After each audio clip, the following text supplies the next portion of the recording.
Intermittent fasting है आकाश चिकित्सा, मतलब हमारे अपने शरीर के अंदर स्पेस को बढ़ा देना।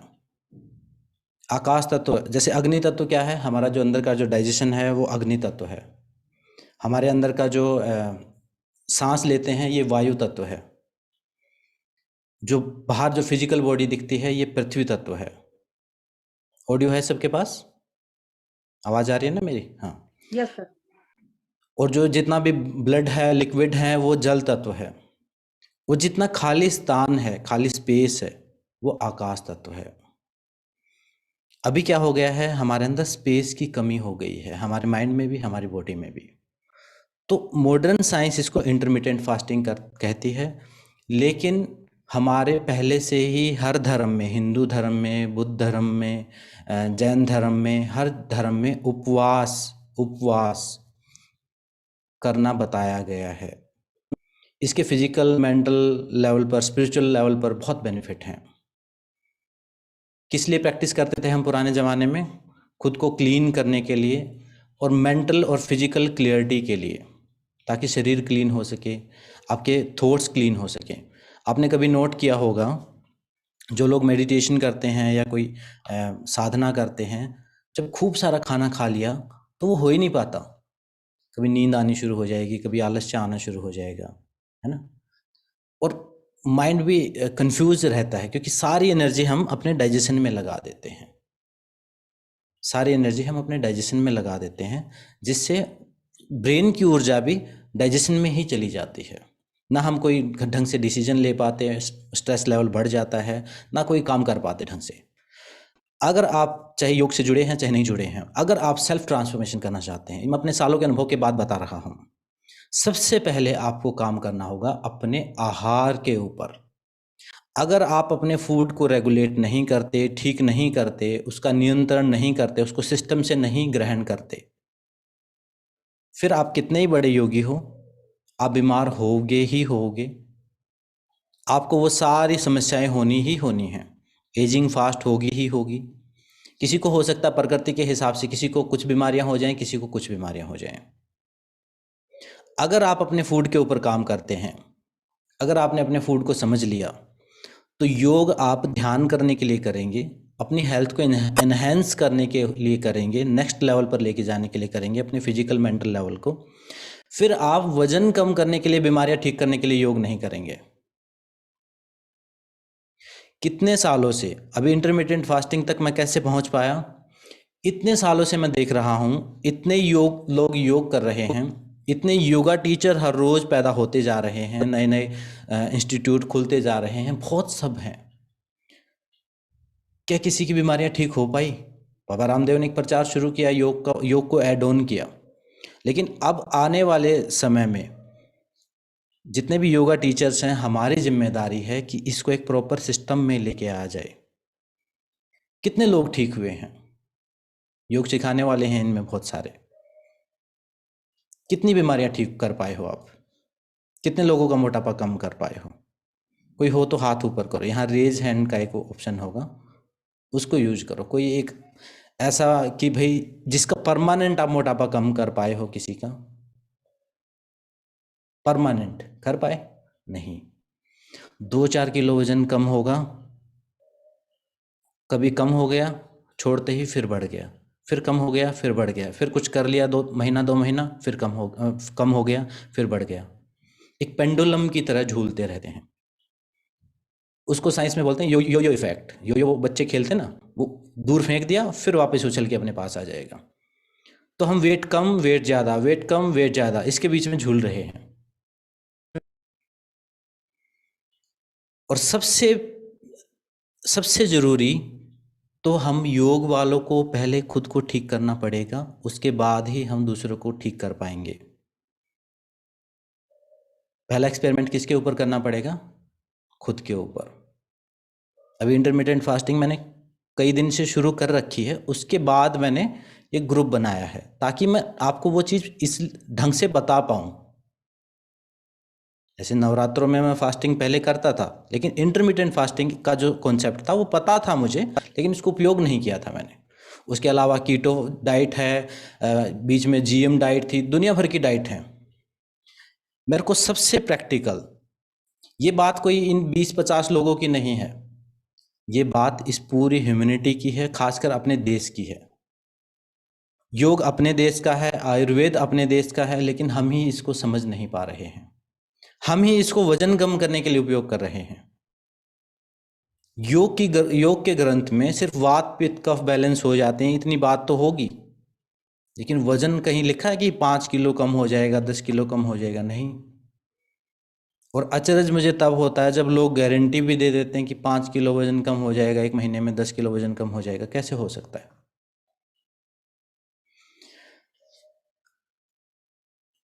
हार्ड से हार्ड आप योगा कर लोगे, वर्कआउट कर लोगे किसी भी फॉर्म में, ज़्यादा से ज़्यादा 700-800 कैलोरी आपने एक बार में बर्न कर ली, और वो 700-800 कैलोरी आप एक बार के खाने में ही खा जाते हैं। जिस हिसाब से हम मील प्रिपेयर करते हैं, अपना जो खान पान बनाते हैं, घी तेल में जितना मीठा हम खाते हैं उसके हिसाब से, तो क्या होता है, उसका कोई बेनिफिट नहीं हो पाता। सिर्फ थोड़ा बहुत बेनिफिट जो एक फिजिकल एक्सरसाइज से जो होता है हल्का फुल्का वो होगा, लेकिन बॉडी शेप में कोई अंतर नहीं आ पाएगा। अभी मुझे ये कई दिन से, मुझे दिन से नहीं साल से मेरे दिमाग में ये चीज़ है कि जब हमारे योगी जो थे, जो बड़े बड़े योगी हुए हैं, जिनको हम महायोगी जानते हैं, महापुरुष जानते हैं, जब वो इतने बड़े योगी थे तो उनकी डेथ छोटी उम्र में क्यों हुई? वो खुद इतने मोटे मोटे क्यों थे? क्योंकि आहार के ऊपर काम नहीं किया गया। हाँ, उनकी वॉइस नॉट क्लियर।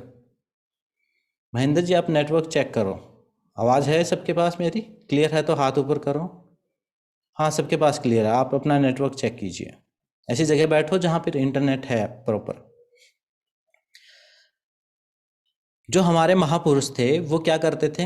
वो तो चलो हम ये समझ में आता है कि उन्होंने समाधि की स्टेज अचीव कर ली, और इस मोह माया से उनका जो इस पंच तत्व के शरीर से वो ऊपर उठ चुके थे, इसलिए उन्होंने शरीर का कोई ध्यान नहीं रखा। तो इसलिए किसी की कैंसर से डेथ हो गई, किसी की डायबिटीज से डेथ हो गई, किसी चीज़ से डेथ हो गई, किसी की किसी चीज़ से। लेकिन हम जो एक आम आदमी, ठीक है, हम योग करवाते हैं, करते हैं, लेकिन हम वो योगी नहीं हैं। हमें शादियों में जाना पड़ता है, हमें पड़ोसियों के कमेंट से फर्क पड़ता है, अभी उस लेवल तक नहीं पहुंचे हैं हम। हमारे शरीर में बीमारी होती है तो डॉक्टर को पैसे देते हैं, तो हमें दिक्कत होती है ना? हम योगी हैं, लेकिन अभी नर्सरी क्लास के योगी हैं। रियलिटी ये है। बातें हम कितनी बड़ी बड़ी समाधि की करें, प्रज्ञा की करें, कुंडलिनी की करें, चक्र की करें, चक्राज की करें, लेकिन किसी के जागृत हुए हैं? है कोई किसी की कुंडलिनी जागृत हुई? किसी को समाधि का पता है? टेस्ट रियल में ईमानदारी के साथ नहीं पता है। हमने पीएचडी लेवल की बातें ली हैं। तो आने वाली जो जनरेशन है उसको काम करना पड़ेगा अपने आहार के ऊपर भी। अगर आप अपने आहार के ऊपर काम करते हैं, पहली चीज क्या होगी? आपको पतला होने के लिए या स्वस्थ होने के लिए योग एक्सरसाइज की जरूरत नहीं पड़ेगी, खासकर वेट लॉस के लिए तो नहीं पड़ने वाली। हाँ, आप फिट होना चाहते हैं, बॉडी बिल्डिंग करना चाहते हैं, मॉडलिंग करना चाहते हैं, कुछ करना चाहते हैं, करो। अब ध्यान लगाना चाहते हैं तब योग करो। अपनी मेंटल स्टेबिलिटी चाहिए आपको, करो। कुछ नेक्स्ट लेवल पर जाने के लिए आप कर सकते हो। आप अभी नर्सरी क्लास में हो तो फर्स्ट क्लास में जाने के लिए आप योग, ध्यान, एक्सरसाइज कर सकते हैं, बहुत सारी प्रैक्टिसेस हैं। लेकिन उस नर्सरी क्लास में ही पड़े रहें, उसी को करते रहें बार बार वही, क्या जी घुटनों का दर्द है, कमर का दर्द है, ये सब हमारे फूड से जुड़ा हुआ है। 90% प्रॉब्लम्स आपकी ठीक हो जाने वाली हैं अगर आप अपनी डाइट के ऊपर काम करते हैं तो। उसके बाद योग का जो असली मूल्य जो हमारे ऋषियों ने बताया है, जो धारणा, ध्यान, समाधि और बाकी की जितनी अभ्यास, उस लेवल तक हम कर पाएंगे। अभी तो ऐसा है कि हम अपने योग को सिर्फ कोई हीरा है और उससे हम कंकर पत्थर खरीद रहे हैं, बस इतना ही उसका मोल लगा रहे हैं अभी हम। योग में इस शरीर को सिर्फ 10% कहा है अन्नमय कोश, कि 10% है, 90% का तो हमें पता ही नहीं। उस 10% को ही हम उस 100%, उस सारी नॉलेज को हम 10% के लिए लगा रहे हैं, और फिर उस 10% को भी अचीव नहीं कर पा रहे हैं। तो इसलिए मेरी एक खोज शुरू हुई। फिर मेरे एक टीचर मिले मुझे, नेचुरोपैथी के डॉक्टर हैं वो। तो वहाँ से मेरी आंखें थोड़ी सी खुली। वहाँ से मुझे समझ में आया कि जो दुखों का कारण है, अभी जो आपको स्ट्रेस रहता है, डिप्रेशन रहता है, वो संसार के दुख नहीं है। वो आपका शरीर स्वस्थ नहीं है, इसलिए आपके हार्मोन्स डिस्टर्ब हो गए, इसलिए आप पूरा दिन चिड़चिड़े रहते हो, इसलिए पूरा दिन हैवीनेस रहती है, इसलिए कुछ करने का मन नहीं करता। वहाँ पर आपको कोई ज़्यादा राग द्वेष कम करने की ज़रूरत नहीं है। आपने नोट किया होगा, आप कभी भी फास्टिंग करते हैं या हल्का भोजन कुछ दिन खाते हैं, किसी पर्टिकुलर तीज त्योहार या किसी नवरात्रों के टाइम या किसी भी ओकेजन पर, तो मन एकदम हल्का रहता है, मूड अपलिफ्ट रहता है, बॉडी एनर्जाइज रहती है ना। तो इस फास्टिंग में भी, इस उपवास चिकित्सा में भी बहुत सारे मेथड हैं। मुझे जो सबसे कारगर लगा और हर कोई कर सके, मैं तो कुछ भी कर लूँगा, मैं तो कीटो डाइट भी कर लूँगा, मैं तो कर लूँगा, मेरा तो काम है, मैं तो 24 घंटे काम ही मेरा खाना और एक्सरसाइज कराना है, मैं तो कर लूँगा। लेकिन समस्या मेरी नहीं है, समस्या मेरे देश के आम लोगों की है, जिनके पास पर्याप्त भोजन नहीं है, जो खरीद नहीं सकते ये इतनी महंगी महंगी चीज़ें, जो ब्रोकली नहीं खा सकते, जो चिया सीड्स नहीं खा सकते, वो क्या करेंगे बेचारे। तो उन सब के काम की चीज़ इंटरमिटेंट फास्टिंग है। जब इंटरमिटेंट फास्टिंग को मैंने पढ़ा तो मुझे ये भी रियलाइज हुआ, पहले जैसे मैं गांव में रहता था तो गांव में ये फॉलो की जाती है। गांव में इंटरमिटेंट फास्टिंग हर कोई करता है, जो कि जो पुराने जो किसान हैं, अब नए लोग तो अब गांव शहर बराबर ही हैं, लेकिन एक जो प्रॉपर गांव वाला जो कल्चर है उसमें इंटरमिटेंट फास्टिंग फॉलो की जाती थी। इस फास्टिंग में क्या होता है कि 12 से 16 घंटे तक आप कुछ नहीं खाते हैं, खाली पेट रहते हैं, और 8 घंटे, 8 10 12 घंटे आप भोजन करते हैं, वो भी हेल्दी भोजन करते हैं, स्वस्थ, जो पर्टिकुलर न्यूट्रिशन दे जो आपको। गांव में क्या किया जाता था, मैंने भी सालों साल शायद उसी वजह से एक डाइजेशन थोड़ा सा स्ट्रोंग हो गया। हम क्या करते थे, 10-11 बजे जाके एक मील खाते थे, खाना खाते थे, उसके बाद थोड़ा सा बीच में खा लेते थे, और फिर रात को जब सूर्य अस्त होता है उस टाइम पर खा लेते थे। मतलब डिनर हमारा 6-7 बजे हो जाता था। अब वो 6-7 बजे से सुबह 10-11 बजे तक कितने घंटे हो गए, 12 घंटे, ऑलमोस्ट 14-15 घंटे। तो वो अपने आप ही फॉलो हो जाती थी वो चीज़। और उस टाइम पर जितना हम घी खाते थे, शक्कर भिगो भिगो के, घी डुबो डुबो के ऐसे खाते थे, वो चीज़ अब खा लें तो अब तो बुलावा आ जाए हमारा। अब हम नॉर्मल चपाती, सब्जी, रोटी, इनको ही नहीं डाइजेस्ट कर पा रहे हम। और पुराने टाइम में सब कुछ डाइजेस्ट होता था, इतना घी दही दूध इतना सब कुछ यूज होता था। वो अलग चीज़ है कि वो प्योर नहीं रही, वो अलग चीज़ है कि वो दूध अब इंजेक्शंस का दूध है, वो अलग मैटर है। लेकिन हम पहले नहीं कर पाते, पहले कर पाते थे लेकिन अब नहीं कर पा रहे हैं। अब समस्या ये है कि हमारा लाइफस्टाइल भी चेंज हो गया है। पहले फिजिकल वर्क होता था, कहीं आना जाना है, पैदल जाना है, कहीं कुछ करना है, कहीं खेत का काम है। अभी हमारे साथ समस्या ये हो गई है कि हम भोजन तो हमारे पूर्वजों का कर रहे हैं और लाइफस्टाइल हम मॉडर्न जी रहे हैं। मॉडर्न जीने का मतलब ये है कि फिजिकल वर्क बिल्कुल खत्म हो गया है हमारी लाइफ से, है ना, ऑलमोस्ट खत्म हो गया है। थोड़ा बहुत हो सकता है महिलाओं के जीवन में, हो सकता है कि वो बर्तन धो लें, झाड़ू पोछा कोई कोई कर लेता हो, बाकी वो भी नहीं करते लोग। तो उस पूरे दिन की जो ऊर्जा है उसको सिस्टम में लेके आने के लिए इंटरमिटेंट फास्टिंग मुझे बहुत ही ज़्यादा बेनिफिशियल आइडिया लगा।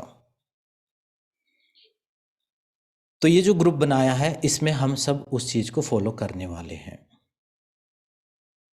उसका फ़ायदा क्या होगा, आपका डाइजेशन ठीक हो जाएगा, क्योंकि हम भोजन डाइजेस्ट करने के लिए समय दे रहे हैं।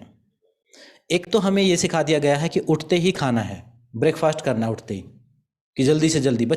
आपने नोट किया कभी, छोटे बच्चों को जब आप अपने बच्चों को, मोस्टली फीमेल्स हैं, अपने बच्चों को खाना खिलाती हैं तो क्या सुबह वो खुश होकर खाते हैं? ज़बरदस्ती खिलाना पड़ता है ना उनको, मतलब उनको भूख नहीं होती, उनको ठूसना पड़ता है कि स्कूल में जाना तो ब्रेकफास्ट करके जाओ।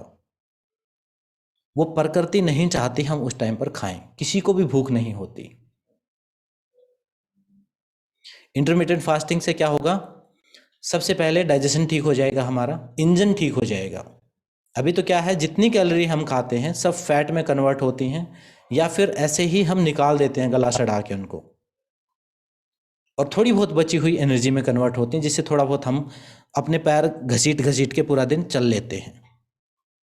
जितना खाना खाते हैं सब खराब जाता है, या तो फैट में कन्वर्ट होता है। क्यों? क्योंकि हमारा जो इंजन है, जैसे गाड़ी का इंजन खराब हो जाए तो उसमें आप कितना ही पेट्रोल डालो वो काम नहीं करेगी, नहीं चल पाएगी ढंग से, तो वो स्टोर होती रहती है एनर्जी। पहली चीज इंटरमीडिएट फास्टिंग से होगी, आपके पेट को थोड़ा सा आराम मिलेगा, उस इंजन को रेस्ट मिलेगा, और वो जो फूड है उसको डाइजेस्ट करना शुरू कर देगा, उसके अंदर जो जूसेस हैं वो बनने शुरू हो जाएंगे।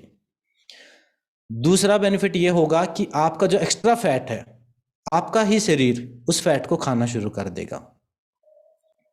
अभी तो क्या है, शरीर को मौका ही नहीं मिलता खाने का, फैट डिपॉजिट हो रहा है हर रोज, और हम फिर ऊपर से खा लेते हैं, फिर और खा लेते हैं, और ऊपर से फिर खाते भी ऐसी चीज हैं हाई फैट वाली, हाई शुगर वाली, तो ओवरलोड हो गया सब कुछ।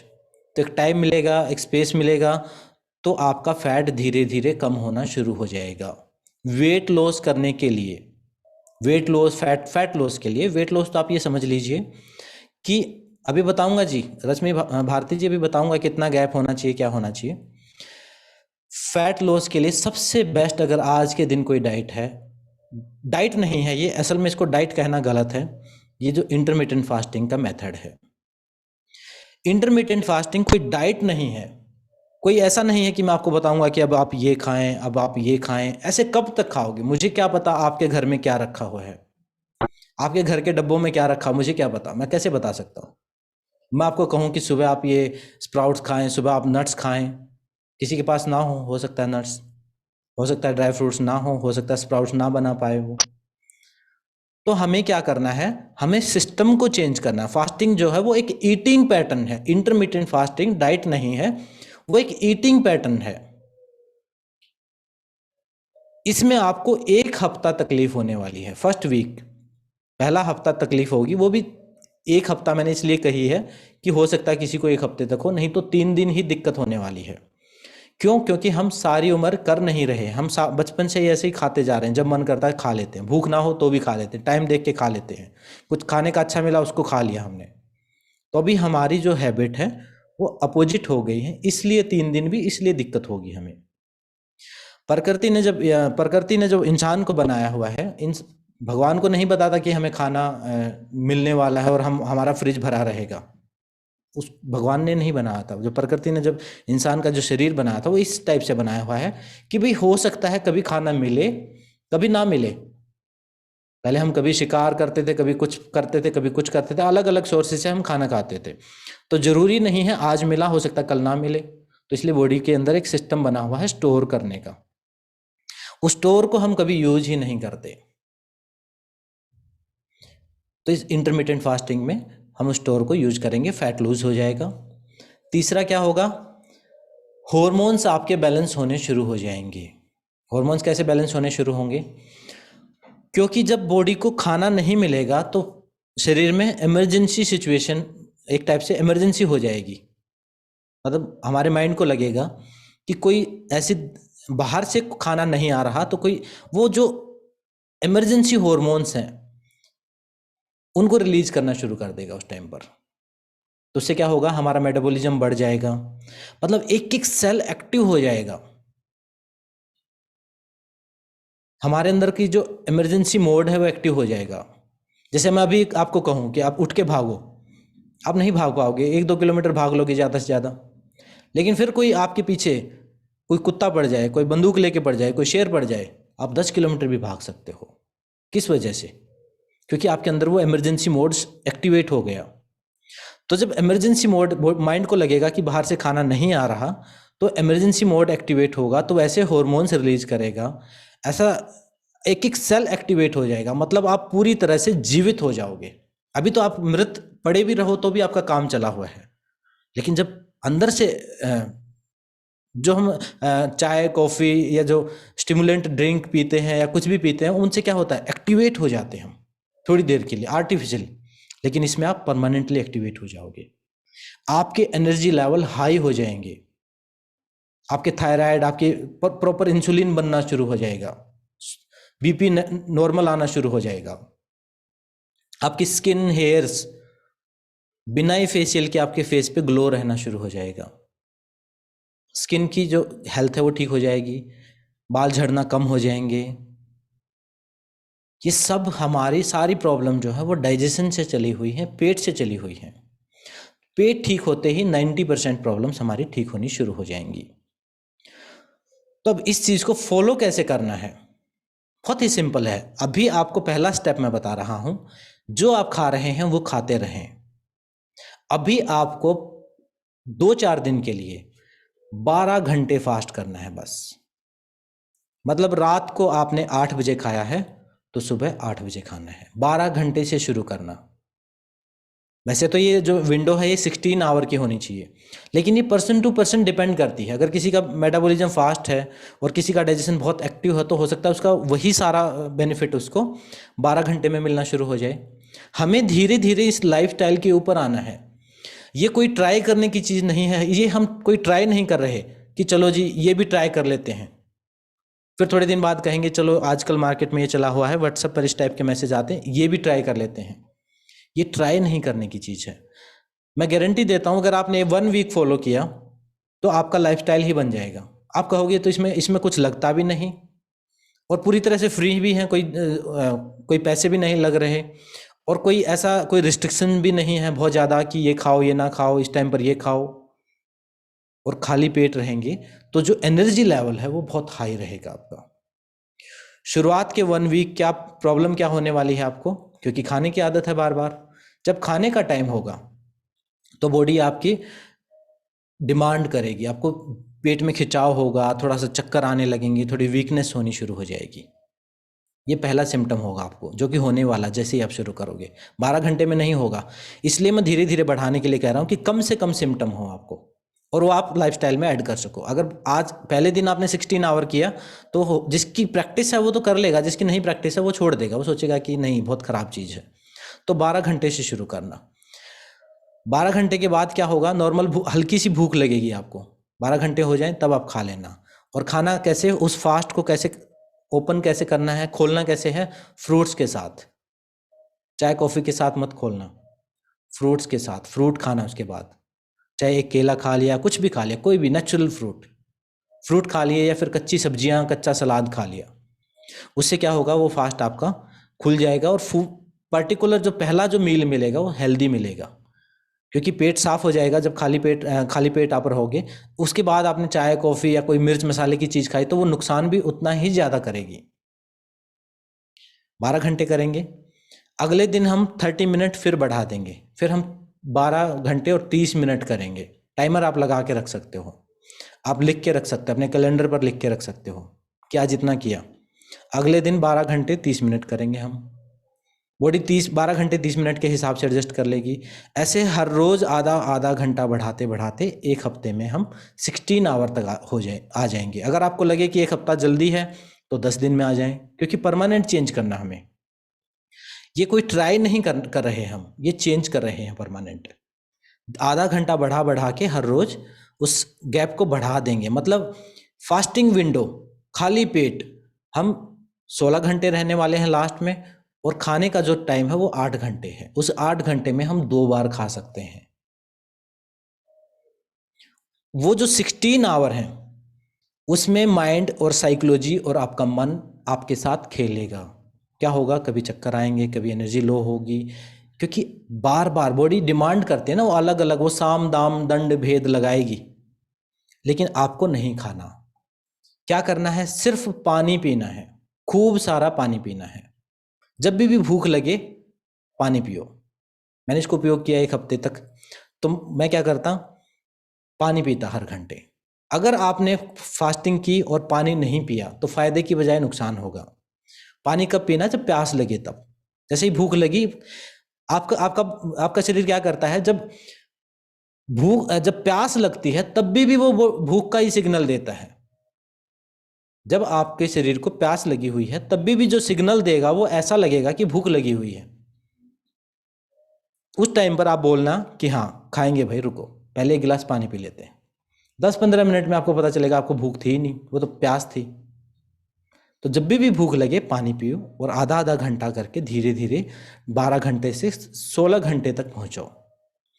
उसके बाद क्या करेंगे, उसके बाद फ्रूट से अपना फास्ट खोलेंगे। उसके बाद आधे घंटे बाद आप, जैसे मान लो मैं नॉर्मल क्या करता हूँ, जैसे अभी रात को 8 बजे खाया है तो अगले दिन मैं 12 बजे खाना खाऊंगा, 12 बजे फ्रूट खाऊंगा, 12:30 बजे मैं अपना लंच करूंगा आधे घंटे बाद, क्योंकि फ्रूट जल्दी डाइजेस्ट हो जाते हैं और इंस्टेंट एनर्जी आपको दे देते हैं। अभी किसी का मैसेज आया हुआ था, अभी मैं सबके क्वेश्चंस लूंगा जी, अभी बता देता हूँ थोड़ा सा मोटा मोटा। फिर जब हम जो खाना खाएंगे उसमें हमें क्या करना है, एक ही चीज का ध्यान रखना है, उसमें सलाद होना चाहिए ताकि जो विटामिन मिनरल्स की कमी ना हो, और प्रोटीन होना चाहिए। कार्बोहाइड्रेट तो हम खाने ही वाले हैं, वो तो हम पूरे दिन की डाइट में भरा पड़ा है हमारे इंडियंस की में। प्रोटीन आपको खाना है। प्रोटीन किस चीज़ में है, दाल में, राजमा में, दही में, पनीर में, इन सारी चीज़ों में। अगर आप नॉनवेज खाते हैं तो एग में है और चिकन में है, इन सारी चीज़ों में प्रोटीन। कोई भी प्रोटीन को सेंटर में रख के साथ में सब्जी, सलाद और 1 या 2 चपाती 1 या 2 काफ़ी है हर किसी के लिए। मैक्सिमम 2 चपाती अपने घर की बनी हुई नॉर्मल आटे की चपाती, कोई मल्टीग्रेन की खाने की ज़रूरत नहीं है। खूब सारा सलाद, सब्जी या स्प्राउट्स को उबाल के खाएं। प्रोटीन आपकी डाइट में मेन ध्यान रखना है आपको, जब आप खाना खाएंगे प्रोटीन और सब्जियां, सैलेड, ये चीज़ें ऐड करना, ठीक है।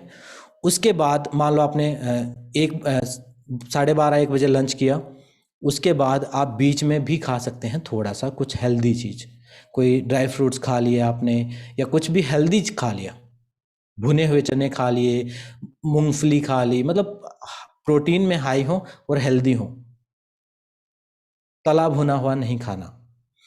उसके बाद रात को भी यही चीज़ ध्यान रखनी है, हाई प्रोटीन रखना है। और आप बीच में आप दूध पी सकते हैं, जैसे 3-4 बजे भूख लगे तो उस टाइम पर आप दूध पी सकते हैं। अगर आपको चाय कॉफ़ी की आदत है, चाय कॉफ़ी की मैं अलग से बताऊंगा क्या ट्रिक है। डिनर में भी प्रोटीन को सेंटर में रख के ज़्यादा, मतलब या तो आपके डाइट में दालें होनी चाहिए, दालें राजमा होनी चाहिए, या फिर सोयाबीन होनी चाहिए, पनीर होना चाहिए, दही होनी चाहिए, दूध होना चाहिए, कुछ होना चाहिए प्रोटीन की चीज़। उसके साथ 1 या 2 चपाती और सब्जी, सैलेड, ये चीज़ खाना। ये 2 मेन मील हो गए, 2 बड़े भोजन हो गए। कहते हैं ना, एक कहावत है कि 2 टाइम का खाना भगवान देता रहे। वो 2 टाइम का खाना क्यों है, क्योंकि 2 टाइम की ही रिक्वायरमेंट है। ये जो 5 टाइम वाला कॉन्सेप्ट है, थोड़ी थोड़ी देर में खाने वाला, ये हमारा कॉन्सेप्ट नहीं है, ये इन कंपनियों का कॉन्सेप्ट है जिनको ये प्रोडक्ट बेचने हैं। ये कॉर्नफ्लेक्स वाले कंपनियों के, जो ये पैकेट फूड है, जो ये हेल्दी मिक्सचर आते हैं, डाइट मिक्सचर आते हैं, जो ये हर्बल प्रोडक्ट्स आते हैं, जो हर्बल और आयुर्वेद कह के हमें कुछ भी बेच दिया जाता है, ऑर्गेनिक कह के, उनके कॉन्सेप्ट है ये। हमें सिर्फ 2 टाइम पर खाना है, बीच में आप थोड़ा बहुत खा सकते हैं। ये पूरे 8 घंटे का रह गया। अब एक क्वेश्चन आया था कोई, लिक्विड डाइट बहुत चक्कर आ रहे हैं सर, मैं 3 दिन में लिक्विड डाइट नहीं करना चाहिए। हम क्या करते हैं, हम एक्सट्रीम पे झूलते हैं। हम या तो बिल्कुल ही नहीं खाएंगे या फिर पूरा ही सब कुछ खा जाएंगे। हमें मध्य मार्ग चुनना है। महात्मा बुद्ध ने बताया था ना, एक मध्य मार्ग, समझदारी का, इंटेलिजेंस का। आर पार की लड़ाई अनाड़ी लोग, मूर्ख लोग लड़ते हैं। ड्राई फास्टिंग भी कर सकते हैं, जैसे इन्होंने कहा कि लिक्विड डाइट, वो आप कर सकते हैं, लेकिन 1 दिन के लिए, 3 दिन के लिए नहीं। मान लो पहले तो आप इस 16 वाला जो विंडो है इसको मास्टर कर लो। जब ये होने लग जाए आपसे, तब आप हफ्ते में 1 बार फुल डे कुछ नहीं खाना, 12 घंटे तक, 24 घंटे तक, या जितना आपकी बॉडी अलाउ करे। और जब बॉडी डिमांड करे, अब जैसे प्यास लगनी शुरू हो, तो आप पानी पी लेना। जो ड्राई फास्टिंग है वो मैं किसी और दिन कवर करूंगा। उस दिन उसमें आपको पानी भी नहीं पीना। जैसे हमारे कई फास्ट ऐसे हैं हिंदू धर्म में भी और मुस्लिम में, पानी भी नहीं पीना होता, कुछ नहीं करना होता, बिल्कुल ड्राई। वो भी एक कॉन्सेप्ट है, लेकिन वो ज़्यादा दिन के लिए नहीं कर सकते, उसको हम लाइफस्टाइल नहीं बना सकते। उसको हम 15 दिन में, महीने में, ज़्यादा से ज़्यादा वीक में 1 बार कर लिया, बस इतना ही काफ़ी है वो। अब जब आप इस फास्टिंग को करना शुरू करेंगे 16 आवर वाली को, तब क्या होगा, शुरुआत में इंसुलिन हाई होगा क्योंकि फूड डाइजेस्ट होगा, फिर इंसुलिन लो होगा, फिर इंसुलिन आपका शुगर लेवल स्टेबल हो जाएगा। तो कोशिश ये करें कि ये जो डाइट है ये रात के टाइम आप करें। रात के टाइम इसलिए आसान इसलिए है कि आप 7-8 घंटे तो आप सोई होगे, आपको पता ही नहीं चलेगा। दिन में करेंगे तो 1-1 घंटा आपको निकालना पड़ेगा, मुश्किल होगी। रात को आपने शाम को 6-7 बजे खा लिया, उसके बाद सारी रात आप सो गए, तो आपका जो मुश्किल टाइम है वो नींद में चला जाएगा, आपको पता नहीं चलेगा। अच्छा टाइम इसको करने का है रात का टाइम। फिर आपका इंसुलिन स्टेबल होगा। 12 से 13 घंटे के बाद असली जो खेल है वो 12 घंटे के बाद शुरू होता है। शुरू हम 12 घंटे से कर रहे हैं, लेकिन असली गेम जो शुरू होता है 12 घंटे के बाद होता है। आपके शरीर की एनर्जी खत्म हो जाती है तो बॉडी क्या करना शुरू करती है, वो कीटोजेनिक मोड के ऊपर चली जाती है। मतलब आपके शरीर के अंदर के जो फैट सेल्स हैं उनको वो खाना शुरू कर देती है, एनर्जी में कन्वर्ट करना शुरू कर देती है 12 से 15 घंटे के बीच में। किसी का हो सकता है 12 घंटे में वो फेज शुरू हो जाए, किसी का हो सकता है 11 में भी हो जाए, किसी का हो सकता है 13 घंटे में भी वो फेज शुरू हो जाए। मतलब अपनी ही फैट को खाना शुरू कर देगा शरीर, उसको पता चलेगा। और उस स्टेज से पहले, थोड़े दिन पहले, थोड़ी देर पहले, कुछ दिन के लिए आपका शरीर सिम्टम देगा, चक्कर आएंगे, भूख लगेगी, लो एनर्जी फील होगी, आपको लगेगा कि मेरे बस की बात नहीं है। वो कुछ दिन होने वाला है, 1 वीक होने वाला है। जब आप नहीं खाओगे तो आपकी बॉडी को पता चल जाएगा कि भाई इस टाइम तो मुझे खाना मिलना है और इस टाइम मुझे फैट सेल्स खाने हैं। तो वो आपकी जो बायो क्लॉक है उसी हिसाब से एडजस्ट हो जाएगी। फिर आपको ना तो चक्कर आएंगे, ना वीकनेस फील होगी, ना भूख लगेगी, बल्कि आपकी एनर्जी हाई होगी। फिर आपको एनर्जी हाई करने के लिए चाय कॉफ़ी पीने की ज़रूरत नहीं पड़ेगी। फिर आपको एनर्जी हाई करने के लिए मीठा खाने की ज़रूरत नहीं पड़ेगी। फिर आपकी 24 घंटे एनर्जी हाई ही रहने वाली है। और ना कभी आलस्य आएगा आपको, खाना खा के जो हम नींद में चले जाते हैं वो भी नहीं आएगा, क्योंकि डाइजेशन हमारा एक्टिव हो गया है। और जो भी आप खाओगे वो आपके शरीर में लगना शुरू होगा, वो न्यूट्रिएंट्स मिलना शुरू हो जाएंगे आपके शरीर को। अभी तो क्या है, हमारे शरीर में हम कुछ भी खाते हैं, कचरे का डब्बा है, उस कचरे के डब्बे में कुछ भी डालते हैं तो कचरा ही हो जाता है। वो या तो वो वेस्ट प्रोडक्ट में बाहर निकल जाता है या फिर वो फैट में कन्वर्ट हो जाता है। तो उसके बाद क्या होगा, 2 घंटे का, जो 12 घंटे के बाद 2 घंटे का फेज रहेगा फैट बर्निंग का। फिर भी आपने खाना नहीं खाया तो उसके बाद सबसे बेस्ट चीज होनी शुरू होगी। 14 से 16 घंटे बाद आपका शरीर खुद को रिपेयर करना शुरू कर देगा। आपके माइंड को सिग्नल जाएगा कि कोई चीज गड़बड़ हो गई है, ठीक करने की जरूरत है, कि कोई मशीन खराब हो गई है, प्रॉपर सिस्टम से चल नहीं रहा कुछ भी। तो सेल्फ हीलिंग प्रोसेस बोल सकते हो आप उसको। लास्ट के जो 2 आवर हैं उसमें जो न्यू सेल्स जनरेट होना शुरू हो जाएंगे, मतलब एंटी एजिंग प्रोसेस शुरू हो जाएगा। एंटी एजिंग मतलब बच्चे नहीं हो जाओगे आप, लेकिन जो एजिंग प्रोसेस है वो स्लो हो जाएगा, नए सेल बनने शुरू हो जाएंगे, बीमारियां ठीक होनी शुरू हो जाएंगी, शुगर लेवल मेंटेन होना शुरू हो जाएगा। हाई बीपी, शुगर और जिनको कोई क्रिटिकल प्रॉब्लम है वो इस डाइट को फॉलो करना, लेकिन एक बार अपने डॉक्टर से कंसल्ट कर लेना। अगर वो मना करे तो नहीं करना, बाकी कर सकता है हर कोई। शुगर ठीक भी हो जाता है, बीपी भी ठीक हो जाता है, कोलेस्ट्रॉल ठीक हो जाता है आपका इस फास्टिंग के करने से। तो ये सारी चीज़ें हम करने वाले हैं। अब जो ग्रुप बनाया है उसमें भी हर रोज़ की टास्क, जैसे आज की कल से डाल देंगे टास्क, कल से टास्क हम ये डाल देंगे कि 12 घंटे तक आपको खाली पेट रहना है बस। अभी बहुत ज़्यादा चेंज जो अपने 8 घंटे की डाइट है उसमें नहीं करना, क्योंकि बहुत सारे चेंज आप करोगे ना तो कंफ्यूज हो जाओगे, फिर 2-4 दिन करोगे शौक में, फिर छोड़ दोगे। अभी उस डाइट को नॉर्मल रखो जो आपके घर में अवेलेबल है वो खा लो, और इस 12 घंटे तक खाली पेट रहो, सिर्फ पानी के ऊपर। अब रही चाय कॉफ़ी की बात। चाय कॉफ़ी जो होती है ना, बहुत सारे लोग एडिक्ट हैं चाय कॉफ़ी से, पता नहीं होगा, हो सकता है जो रेगुलर पीते हैं वो कहें जी हम तो 10 साल से पी रहे हैं, हम तो आज तक नहीं हुए एडिक्ट। तो उनको मैं कहता हूँ पहले छोड़ के देखो, फिर पता चलेगा आप एडिक्ट हो कि नहीं हो उस चीज़ के। एक दिन मत पियो आप, एक दिन में ही आपको पता चल जाना कि आप एडिक्शन है कि नहीं है। अगर आपको चाय कॉफ़ी का एडिक्शन है और फास्टिंग टाइम के बीच में वो टाइम आपका पड़ता है जब आपको चाय की लत लग जाती है, उस टाइम पर आप थोड़े दिन तक, शुरुआत में जब तक आपका वो जो दिक्कत वाला जो पीरियड सेटल नहीं होता ना, तब तक आप ब्लैक टी, ग्रीन टी या ब्लैक कॉफ़ी पी सकते हो कुछ दिन तक शुरुआत में, उस एडिक्शन को सेटल करने के लिए। क्योंकि हम इतना तनाव नहीं झेल सकते, कि भी पहले हम भूखे भी रह रहे हैं 16 घंटे तक और ऊपर से चाय कॉफ़ी भी नहीं मिल रही हमें, तो डबल तनाव हो गया ना। तो मैं कहता हूँ कि शुरुआत में कंट्रोल मत करो उसको, शुरुआत में पी लो, बाद में आपको उस फास्टिंग पीरियड में वो भी नहीं पीनी, क्योंकि वो एसिडिक चीज़ है, वो नुकसान करने वाली चीज़ है, वो लॉन्ग टर्म में आपको नुकसान करने वाली है। चाय कॉफ़ी, मुझे तो चाय का टेस्ट भी नहीं पता, बहुत अच्छी होती है, वंदना जी चाय पी के देखना। तो उस पीरियड में पी सकते हो शुरुआत में चाय कॉफ़ी, ब्लैक, बिना चीनी की, बिना दूध की। उससे क्या होगा, जो क्रेविंग्स हैं आपकी, आपके ब्रेन को, वो आपके माइंड को वो कैफीन मिल जाएगा, तो उससे वो ज़्यादा दिक्कत नहीं होगी आपको, और वो हेल्प मिलेगी, आप उस 16 घंटे तक पहुंच पाओगे। जब ये हो जाए कि हाँ अब 16 घंटे आराम से होने लगा, तब आप उस चाय को भी धीरे धीरे क्वांटिटी कम करो। उस टाइम पर आप क्या करो, एक दिन चाय पी ली, एक दिन नहीं पी, एक दिन पी ली, एक दिन नहीं पी, ऐसे ही कॉफ़ी एक दिन पी ली, एक दिन नहीं पी, या क्वांटिटी जो है कॉफ़ी की अगर 1 चम्मच डालते हो तो थोड़ा कम डालना शुरू कर दो, धीरे धीरे धीरे धीरे रिड्यूस करो।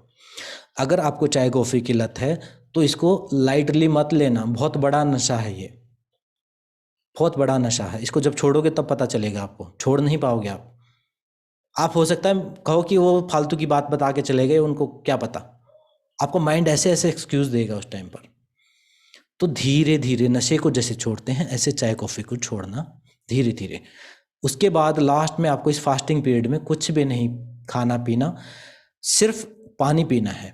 कभी कभी ऐसा होगा कि जब भूख लगेगी तो ड्राइनेस फील होगी, बहुत ज़्यादा अंदर जलन सी फील होगी। उस टाइम पर आपको क्या करना है, 1 टीस्पून, थोड़ा सा 5 ग्राम गाय का घी वो पी लेना है, चम्मच भर के पी लेना। उससे क्या होगा, ग्रीसिंग हो जाएगी आपके पेट के अंदर की, जो आपका अंदर, जैसे हम योग वालों को पता होगा, शंख प्रक्षालन क्रिया कराते हैं तो उसके बाद खिचड़ी में घी डाल के, गाय का घी डाल के खिलाते हैं बहुत सारा, ताकि जो क्लीनिंग हुई है, जो क्लिंजिंग हुई है, उससे ग्रीसिंग हो जाए। तो ये सारी चीज़ें आपको ध्यान रखनी है। कोई क्रिटिकल मेडिकल प्रॉब्लम है तो अपने डॉक्टर से कंसल्ट करके ही इसको फॉलो कर, इस डाइट को फॉलो करना शुरू करना। बाकी 12 घंटे कोई भी कर सकता है, 12 घंटे में कोई खास प्रॉब्लम होने वाली नहीं है। अगर आपका, इसके साइड इफेक्ट क्या है, इसके साइड इफेक्ट, एक तो ये साइड इफेक्ट है इसका कि कई बार ये डाइट आपके शेड्यूल में नहीं बैठ पाएगी। मतलब आप कहीं गए हुए हो और आप उस 16 घंटे की विंडो में, आप तो फास्ट में चले हुए हो और आप कहीं ऐसी जगह पे जहां आपको खाना खाना पड़े, वैसे टाइम में क्या करना, वैसे टाइम में खा लेना खाना, कोई प्रॉब्लम नहीं है।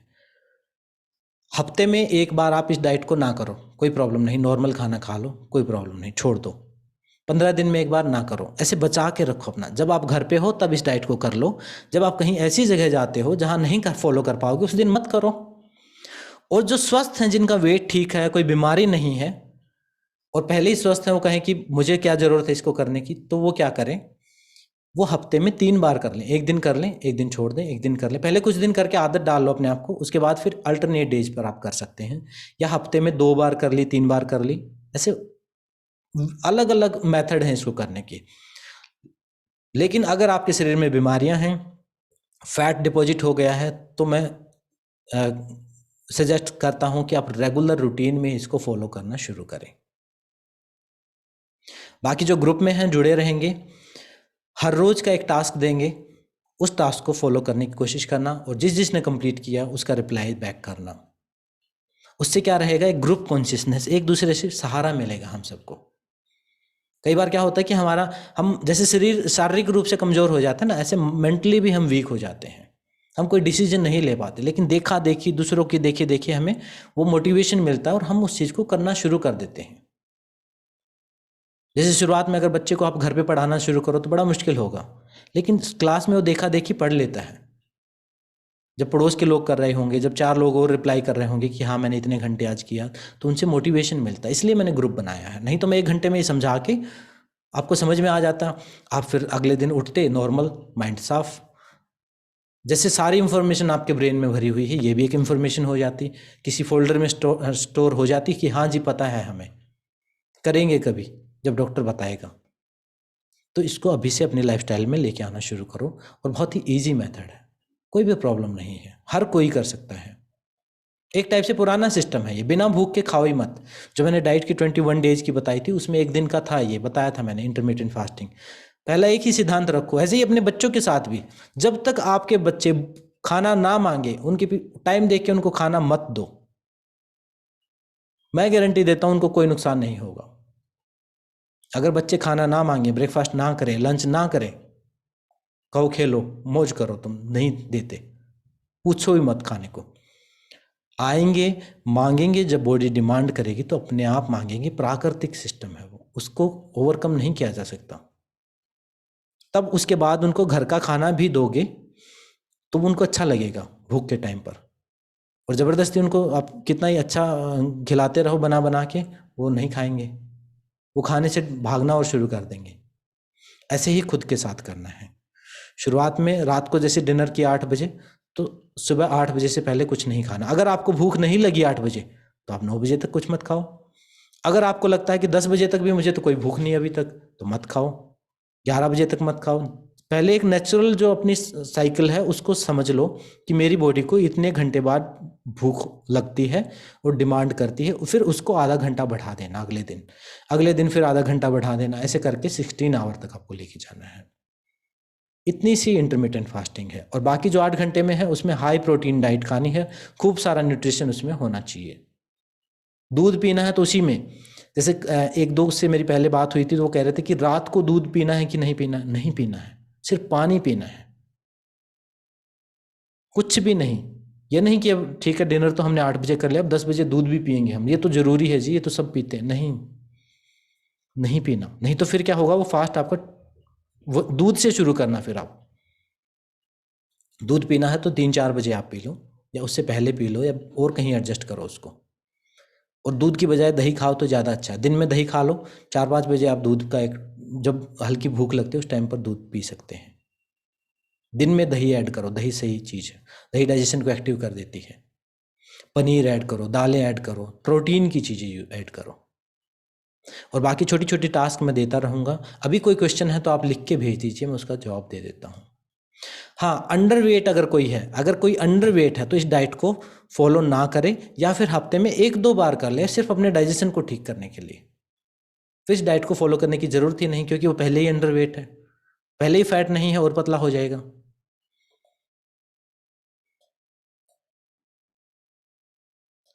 अभी कोई किसी का क्वेश्चन है तो लिख के भेज दीजिए।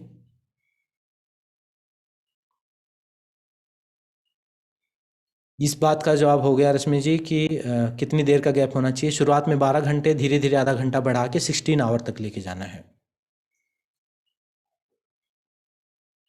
12 घंटे में टी, कॉफ़ी, बिस्किट कुछ भी नहीं, कुछ भी नहीं, पानी पी सकते हैं सिर्फ। टी कॉफ़ी जिनको आदत है वो पहले कुछ दिन पी सकते हैं, धीरे धीरे छोड़ देना। धीरे धीरे उनको रिक्वायरमेंट ही नहीं होगी। 8-10 दिन कर लेंगे ना तो एनर्जी लेवल इतने हाई होने शुरू हो जाएंगे, आपको थकान ही होनी बंद हो जाएगी, आपका मूड अपलिफ्ट रहेगा, मूड फ्लक्चुएशंस बंद हो जाएंगी आपकी। आप कहोगे कि सब अच्छा अच्छा हो गया एकदम से, आपको पता चलेगा सारा दुख दर्द, सारी सफरिंग्स इस पेट से चली हुई थी। रियल जो सफरिंग्स है, मैंने एक बुक पढ़ी थी पावर ऑफ नाउ, उसमें बताया था जो रियल सफरिंग्स है वो सिर्फ 10% है। जो असली दुख है जीवन में वो 10% है। 90% तो हमारे द्वारा क्रिएट किया गया। उस 90% में से भी 50-60% तो हमारी हेल्थ की वजह से है, कि हमारे हॉर्मोन्स नहीं बन रहे ठीक से, ब्रेन में स्ट्रेस बढ़ा रहता है, हमारी हेल्थ ठीक नहीं, हम चिड़चिड़े रहते हैं, जैसे बुखार में रहता है ना, मूड खराब रहता है, वैसी चीज। और बाकी के 30-40% रह गया, वो सफरिंग, वो दुख कैसे हैं, वो है पास्ट के, फ्यूचर के। वो हम उन बातों को सोचते हैं जो हो चुकी या नहीं हुई हैं या होने वाली, उनसे डरे रहते हैं, या उसी पश्चाताप में या उसी दुख दर्द को मनाते रहते हैं, याद करते रहते हैं, तो दुखी रहते हैं। अब जो 10% जो रियल जेन्युइन दुख है वो रियल है। वो क्या है, किसी की डेथ हो जाए आपके परिवार में, भगवान ना करे कहीं भी, तो वहां जो दुख हुआ है वो असली दुख है, वो भगवान ने दिया, हम उसको कह सकते हैं हाँ ये दुख है। और उसको भी जब आप स्वीकार कर लेंगे तो वो भी आपको ज्यादा परेशान नहीं करेगा। तो जो 90% जो सफरिंग्स हैं वो आपकी, उनमें से 50-60% जो शरीर को लेके हैं वो इस फास्टिंग से ठीक हो जाने वाली है। अभी नवरात्रे का जो टाइम आया है ये बेस्ट टाइम है, इसमें जो भी आप खाते हैं, अभी फास्टिंग हमारे उसमें चली हुई है, कल्चर में चली हुई है, लेकिन हमने उस फास्टिंग को फीस्टिंग बना दिया है, फीस्टिंग पार्टी बना दी है। हम तला भुना हुआ खाते हैं उस टाइम पर। भगवान को ब्लैकमेल, हमने पागल समझ रखा है, हमने भगवान को हमने समझ रखा है कि भगवान खुश हो जाएंगे, उनको पता भी नहीं चलेगा हम कुट्टू का आटा खा लेते हैं, हम आलू की टिक्कियाँ खा लेते हैं। नहीं, ऐसे ना करो। या तो आप करो, इससे अच्छा आप इंटरमीडिएट फास्टिंग कर लो, अपना अनाज वगैरह खा लेना। अगर आपको नवरात्रे करने हैं या जो भी अनाज छोड़ के बाकी की कच्ची सब्जियां, फ्रूट, बाकी पनीर और सारी चीज़ें आप खाओ। उस 8 घंटे में जो भी आप डाइट लेते हो उसको एडजस्ट करो। 16 आवर के विंडो में कुछ मत खाओ, पानी पियो। उससे स्पिरिचुअल एनर्जी भी हाई रहेगी। स्पिरिचुअल लेवल पर तो साधना की तरह तो मैंने फास्टिंग को बहुत टाइम, कई साल से मैं प्रैक्टिस कर रहा हूँ। तो ये जो 8-9 दिन होते हैं, इसमें जो प्राण ऊर्जा है बहुत ज़्यादा हाई हो जाती है।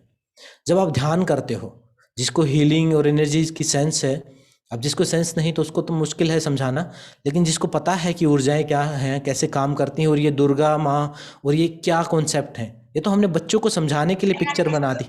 हाँ जी, माइक ऑफ रखो अपना। तो ये जो दुर्गाएं हैं अलग अलग, ये अलग अलग टाइप की ऊर्जाएं हैं, ये हमारे अलग अलग चक्रों की ऊर्जा है। उसके साथ हम काम करते हैं साधना में। हम एक टाइप से आत्म साधना ही करते हैं। कोई दुर्गा माँ बाहर नहीं बैठी हुई, कोई पहाड़ों में नहीं बैठी हुई, वो तो सिम्टम्स, वो तो समझाने के लिए। छोटे बच्चों को देखा ना किताबों में, A for apple, B for ball, ball बनी होती है, ऐसे पिक्चर्स दिखानी पड़ती हैं। वो एक बिगिनिंग लेवल की साधनाएं हैं जो हमें जिस हिसाब से समझाई गई है। और उनके साथ जो भय क्रिएट कर दिए गए हैं, जो डर अटैच कर दिए गए हैं, उस डर से बिल्कुल मुक्त हो जाओ कि ये पूजा में ये नहीं रखा तो ये नुकसान हो जाएगा जी, भगवान बुरा मान जाए। भगवान अगर बुरा माने तो एक सेकंड भी आप ना बचो। भगवान वो भगवान इसलिए है कि वो बुरा नहीं मानता।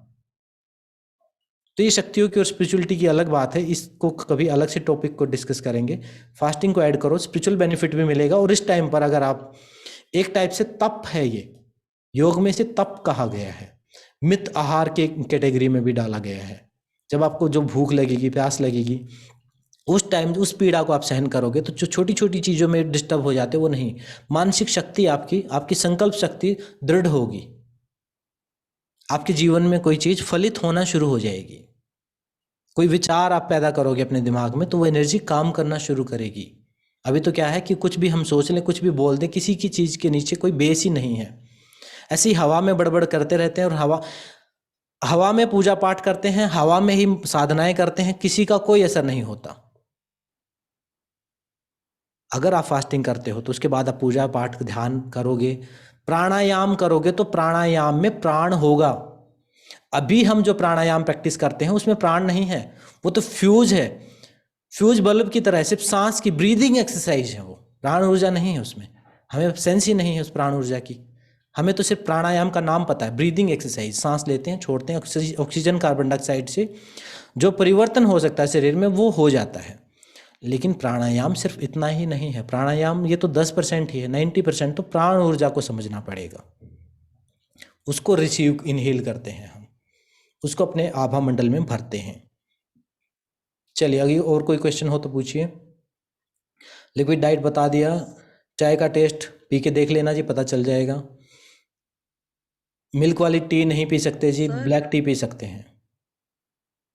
मिल्क टी के एडिक्टिव हैं तो बहुत अच्छी बात है, मैंने यही बताया, नहीं पीनी वो आपको। हाँ जी बताइए,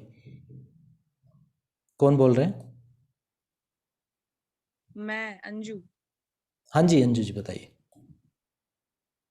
सर जैसे मान लो कल से फास्टिंग शुरू है, वैसे नवरात्रि की भी साथ में ही शुरू है, ठीक है। तो जैसे 10-11 बजे के आसपास हमने पूजा करके फास्ट फ्रूट्स ले लिए।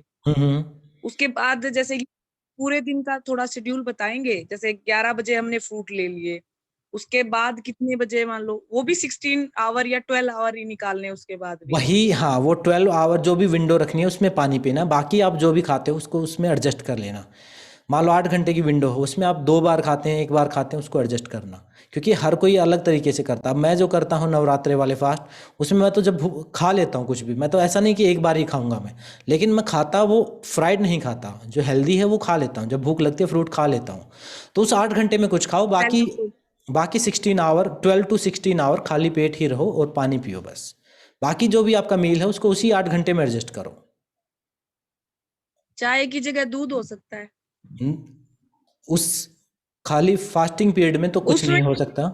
बाकी जो खाने का टाइम है उसमें आप चाय भी पी सकते हो।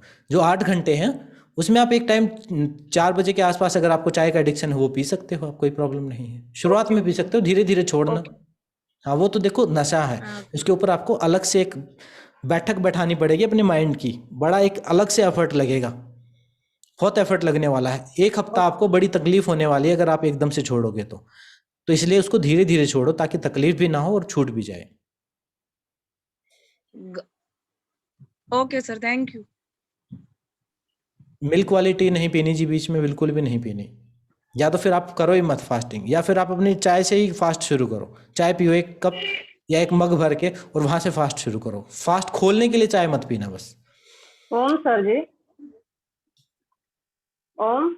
ओम जी, कौन बोला अभी? पूनम। हाँ जी बताइए। हम ये पूछना चाहते थे कि हम जो सुबह गाय का घी आपने बताया कि ले सकते हैं, तो उसकी बजाय हम वर्जिन कोकोनट ऑयल ले सकते हैं? हाँ ले सकते हो, वो भी ले सकते हो, लेकिन वो जरूरी नहीं है, वो लेना नहीं है। आपको 100 कैलोरी से ज़्यादा कुछ भी नहीं लेना। वो कभी कभी के लिए बताया, कभी बहुत कुछ ड्राइनेस हो जाए तब लेना है वो आपको। अब ये नहीं कि फास्ट के बीच में आप हर रोज घी पी रहे हो, ये नहीं करना। हाँ। कभी कभी के लिए वो, हाँ वर्जिन कोकोनट ऑयल भी ले सकते हो आप। हाँ, धन्यवाद। उसके बाद है, सर। हाँ जी बताइए, कौन बोला? सर ये मैं पूछना चाह रही थी, जैसे आज मैंने लेट डिनर किया 10 o'clock, तो ठीक मैं है। कल से 8 o'clock से स्टार्ट करूं या फिर इसी हिसाब से 12 hours से हाँ स्टार्ट तो करूं 10 कल? 10 बजे ब्रेकफास्ट करना आप। ओके। 10 और 10 ये बजे मैं करना। पूछ रही थी, जैसे मैंने 10 बजे एक फ्रूट खा लिया और फिर लंच और ब्रेकफास्ट के बीच एक चाय ले सकते हैं दूध वाली, या फिर वो अवॉइड करना है? अब चाय की मेरे से हाँ मत भरवाओ। चाय आपको जब 8 घंटे हैं उसमें जब आप पीते हैं, जब आपका मन करे आप ले सकते हैं। मैंने बताया ना वो एडिक्शन है, उसके बिना आपका हाँ मूड खराब रहेगा तो उसको ले लो आप। बस उसमें चीनी कम रखो थोड़ी सी, और हाँ, धीरे धीरे चीनी तो उसको नहीं छोड़ने पीती। की कोशिश करो। हाँ श्योर श्योर, ठीक है, थैंक। लेकिन उस 8 घंटे में ही लेना उसको, उस 16 घंटे हाँ, में वो मत 8 लेना। घंटे की सिर्फ सुबह की आदत है सर, और हाँ हाँ कोई बात शाम नहीं, की कोई नहीं बात है, नहीं। तो एक टाइम है। हेलो। Thank you. हाँ जी हेलो। बताइए। हेलो। हाँ जी रजनी जी बताइए। सर, फ्रूट्स और सैलेड लेने का मतलब रात तक ले सकते हैं? मतलब कोई प्रॉपर टाइम होता है क्या कि फ्रूट्स और सैलेड को इस टाइम इतने समय तक ही लेना फ्रूट चाहिए? और सैलेड आपके शरीर के लिए बने हुए हैं। जो आप कच्चा खा सकते हो ना, प्रकृति ने आपके लिए बनाया है। वो चाहे आधी रात को उठ के खाओगे तो वो नुकसान नहीं करेगा। लेकिन जब इंटरमिटेंट फास्टिंग कर रहे हो तो उस फास्टिंग पीरियड में नहीं खाना। 8 घंटे में किसी भी टाइम खाओ आप, कोई नुकसान नहीं है उसका। ना उसका कोई नुकसान है, ना कभी उसकी ओवर ईटिंग हो सकती, ना वो कभी गैस बनाएगा, ना कोई एसिडिटी बनाएगा। वो आपका प्राकृतिक भोजन है। जब हम किचन नहीं था हमारे पास, वही फ्रूट और वही चीज, कच्ची चीजें खाते थे हम। वो नट्स ड्राई फ्रूट्स वही खा के जिंदा रहते थे हम। वो आप खा सकते हो किसी भी टाइम। कहते हैं ना कि रात को फ्रूट नहीं खाना, जब मर्जी खाओ, कभी भी नुकसान नहीं करेगा फ्रूट आपका। ना शुगर लेवल भी नहीं बढ़ेगा फ्रूट खाने से आपका। Sir, hello. हाँ जी हेलो सर। महेंद्र जी बताइए। हेलो। एक एक करके आप बोलें प्लीज। महेंद्र राजे गुरु जी बोलिए। सर, मेरा एक क्वेश्चन रह गया अभी। अच्छा बताइए जी, बताइए। बताओ रजनी जी। सर, जैसे रात को हम वो ड्राई फ्रूट्स वगैरह सोक करके रख देते हैं, रात को ड्राई फ्रूट्स वगैरह जैसे हाँ हम हाँ तिल वगैरह भी सोक करके रख देते हैं, तो सर मॉर्निंग में मतलब जैसे फास्टिंग जब हम उसको हाँ तो उस खोलेंगे टाइम पे तो वो खा ठीक है, सकते हैं सर? बिल्कुल खा जैसे सकते हैं। ड्राई फ्रूट्स खा सकते हैं, फास्टिंग खोलने के लिए खा सकते हैं बिल्कुल। कच्चा जो आप खा सकते हैं सर, वो कच्ची चीजें अच्छी हैं। जैसे तिल वगैरह हम रात को 1 चम्मच भिगो कर रख देते हैं रात को, तो वो भी ले लें तो कोई नुकसान तो नहीं है ना सर? क्या, दोबारा बताओ। सर, तिल तिल होता है ना, तिल को हम रात को 1 चम्मच भिगो कर रख देते हैं। तिल हो गया, मूंगफली हो गई, कच्ची हाँ मूंगफली, हाँ हाँ तो ले वो सकते सर। हो, ले सकते हो, कोई प्रॉब्लम नहीं। जो आप कच्चा खा सकते हो, जो इजी डाइजेस्टिव है, वो उससे फास्ट खोलना है आपको। अच्छा सर, एक बार घी का बता दीजिए, वो वॉइस ब्रेक हो गई थी, कुछ वो समझ नहीं कभी आया सर। कभी पीना, कभी कभी जब ड्राइनेस लगे, अंदर जलन सी फील हो या ज़्यादा एसिडिक हो जाए, तब आप पी सकते हो। जरूरी नहीं है वो। 1 चम्मच। 99% केसेस में वो जरूरत ही नहीं पड़ेगी। वो तो 1% बताया कभी कभी। अच्छा अच्छा। कभी अंदर ड्राइनेस फील हो, ऐसा लगे कि कुछ एसिड सा बन गया या खुश्की सी महसूस हो, तब आप पी सकते हैं उसको, ग्रीसिंग के लिए। ठीक है sir, thank you sir. Sir hormonal changes की वजह से क्रेविंग होती है, वो कैसे कंट्रोल करें? वो इसी से कंट्रोल होंगी श्रुति जी, इसी से कंट्रोल होंगी। 12 घंटे से शुरू करो, धीरे धीरे ऐड करो। वो हर किसी को होंगी, ऐसा नहीं कि किसी के हार्मोन्स ठीक हैं तो उनको नहीं होगी, वो होगी। वो प्राकृतिक जो एक सिस्टम बना हुआ है, वो बायोक्लॉक की वजह से वो क्रेविंग्स होंगी। थोड़े दिन हो सकता है, 2-4 दिन शुरुआत में चक्कर से महसूस हो सकता है काम करने का मन ना करे, चिड़चिड़ापन रहे, ये हो सकती हैं। ये मैक्सिमम 1 हफ्ता और मिनिमम 3 दिन तो हर किसी को होंगी। बाकी हो सकता है किसी को 4 दिन, किसी को 5। अलग अलग बॉडी है, अलग अलग, इसलिए ज़्यादा पुश ना करें। 12 घंटे इसलिए बताया मैंने, नहीं तो अभी किसने लिखा हुआ था कि 14 घंटे तो हम वैसे ही कर लेते, तो बहुत अच्छी बात है 14 घंटे करते हैं, तो आप और बढ़ाओ। फिर आप 14 घंटे के बाद 30 मिनट और बढ़ाओ, 30 मिनट और बढ़ाओ, 16 आवर तक लेके जाओ। यस सर, वही वही मेरे को पूछना था कि अभी 14 आवर से ज्यादा बढ़ाएंगे तो 1 घंटा ज्यादा बढ़ाएं या 30 मिनट? 1 घंटा बढ़ा लो, 15 आवर करके देख लो। ज्यादा प्रॉब्लम हो तो आधा घंटा बढ़ा देना, एक दिन करके देख लो। 10:30 ब्रेकफास्ट करते हैं तो फिर 11 बजे करें। हाँ 11 बजे कर लो, आधा घंटा बढ़ा लो, अगले दिन फिर आधा वो घंटा भी बढ़ा लंच हो लो। गया ना, हाँ फिर तो वो लंच लंच करो ना। ब्रेकफास्ट का तो सिस्टम भूल ही जाओ, वो तो बताया ना मैंने, वो तो कंपनियों द्वारा बनाया गया है। वही ब्रेकफास्ट, वर्त को खोलना, उसका तो है बस फ्रूट खा लिया आपने, वो ब्रेकफास्ट हाँ, तो आपको वो बस हाँ, थोड़े से फ्रूट खा के ही हाँ, करना है। हाँ वही। हाँ, तो ये करना पड़ेगा कि बस 10-10:30 बजे हम अगर फ्रूट खा रहे हैं तो फिर 12 बजे हम लंच कर लें। बिल्कुल बिल्कुल। ओके, 12 बजे की बजाय आप 10:30 बजे खा रहे तो अब 11 साढ़े 11 बजे करो लंच। 11:30। हाँ ओके, हाँ। ओके, 11:30। और ये जरूरी नहीं है कि कोई लंच डिनर यही सिस्टम रखे, ये भी हो सकता है कि कोई भाई डिनर कर ले और फिर जो फास्टिंग है वो ब्रेकफास्ट करके फिर शुरू करे। मान लो किसी को सुबह 7 बजे भूख लग जाती है, 7 बजे खा लो पेट भर के, उसके बाद 7 से रात के 7, 8, 9, 10 बजे तक भूखे रहो, फिर आप पूरा दिन पानी पियो, ऐसे भी कर सकते हो। इस विंडो को आप दिन में भी रख सकते हो, रात को भी रख सकते हो। रात को रखना इसलिए ईजी है कि हम सो जाते हैं तो पता रात नहीं में चलेगा। easy है। हाँ ईजी है इसलिए। जी। मॉर्निंग टी अलाउड नहीं है, बता दिया मैंने। ब्लैक टी पी सकते हो, ब्लैक कॉफ़ी पी सकते हो, ग्रीन टी पी सकते हो, शहद मत डालना, चीनी मत डालना उसमें कोई भी। चीनी कैलोरीज खाई और डाइजेशन वापस एक्टिव हो जाएगा, माइंड को सिग्नल पहुंचेगा कि मिल गया खाना, चलो भाई शुरू, वापस काम पर लग जाओ। वो फिर वही सिस्टम, वो फास्ट नहीं रहेगा, इंटरमिटेंट फास्टिंग नहीं रहेगी। और बहुत ज़्यादा डिफिकल्ट लगे तो वीक में 3 टाइम्स करो आप, शुरुआत में 3 टाइम्स कर लो, अपने लाइफस्टाइल के अकॉर्डिंग सेट कर लो धीरे धीरे। मतलब इस चीज़ को समझ लो, सीख लो, उसको अपने अपने हिसाब से, अपने जीवनचर्या के हिसाब से ऐड करो। सर जी मेरा एक क्वेश्चन था अभी। हाँ जी बताइए। ये जो अपन डाइट लेंगे वो डायबिटिक पेशेंट और जिसके कार्टिलेज घिस गए उसके लिए भी ये हो सकता है फायदेमंद? जी बिल्कुल। देखो डायबिटीज इससे ठीक भी हो जाती है, लेकिन मैंने कहा कि अगर आपको हार्ट प्रॉब्लम है या बहुत ज़्यादा शुगर लेवल बढ़ा हुआ है और कई साल से शुगर लेवल बढ़ा हुआ है तो एक बार अपने डॉक्टर से कंसल्ट कर लेना। क्योंकि कई बार क्या होता है कि इसमें इंसुलिन, हमारे शुगर लेवल जो है लो हो जाता है इस डाइट के, उससे शुगर लेवल लो हो जाएगा खाली पेट रहने की वजह से। और ऊपर से आप मेडिसिन भी वो ले रहे हो जो शुगर लो करती है, मतलब मेडिसिन भी आप शुगर लो वाली ले रहे हो और यहाँ से भी शुगर लो हो गया, तो ज़्यादा शुगर लो ना हो जाए, इसलिए अपने डॉक्टर से एक बार बात करके उसके बाद शुरू करना है इसको। वो आपको सजेस्ट कर देंगे, एक बार चाहे फ़ोन पे ही बात कर लेना बेशक, वो आपको बता देंगे कि कौन सी दवाई है, कैसे कैसे लेनी है। तो ये सेफ साइड है, ठीक है। वैसे तो शुगर को ठीक करने के लिए लोग भी उपयोग करते हैं इसको। हाँ, और नी पेन वालों को? नी पेन वाले तो जब मर्जी करें, नी का कोई पेट से लेना देना नहीं।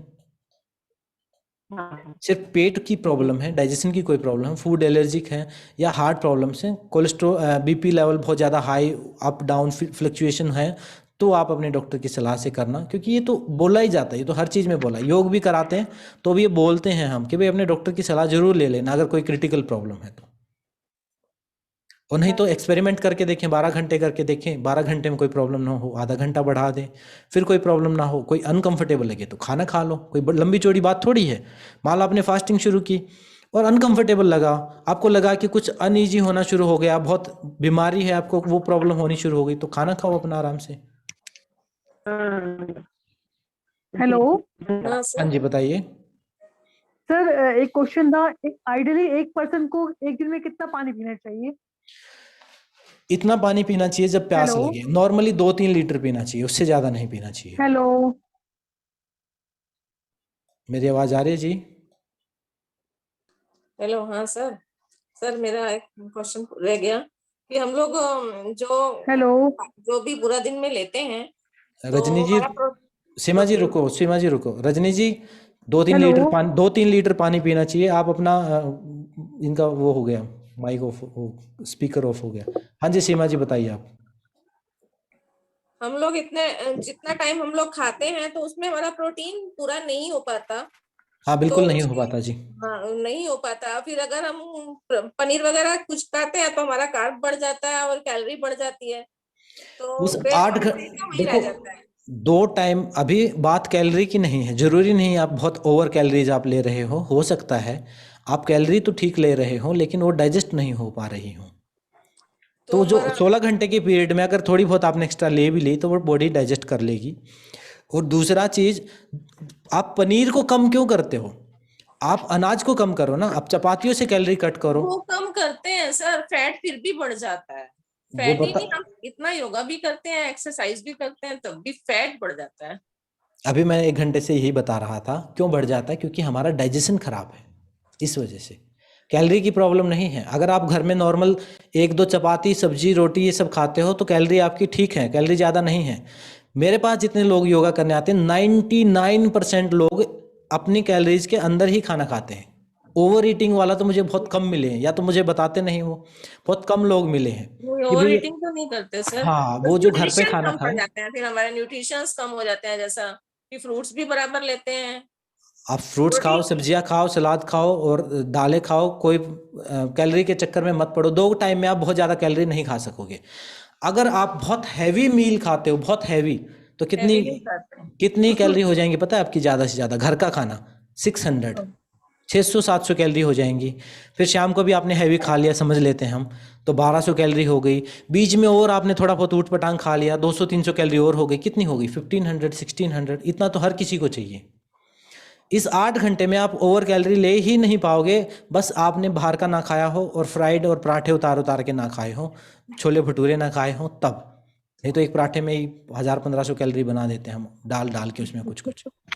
वो नहीं खाना, बाकी घर के खाने में ज़्यादा कैलोरी नहीं होती। Okay sir. हेलो हाँ जी बताइए, भी बताइए रजनी जी। सर, जैसे बॉडी में फैट जो रिड्यूस हो जाता है, मतलब बाकी जगह बॉडी पार्ट तो रिड्यूस, लेकिन फेस का फैट रिड्यूस नहीं हो पाता, वो कैसे होगा सर? वो अपने आप होगा, सबसे लास्ट में होगा।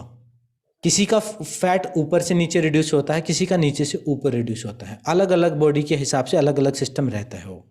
किसी के पेट पे फैट ज़्यादा डिपॉजिट होता है, किसी के थाइस पे, हिप्स पे ज़्यादा फैट डिपॉजिट होगा, किसी के साइड्स में ज़्यादा होगा, किसी के फेस पे ज़्यादा हो जाएगा, पैर पतले पतले रहेंगे, अपर बॉडी पे होगा।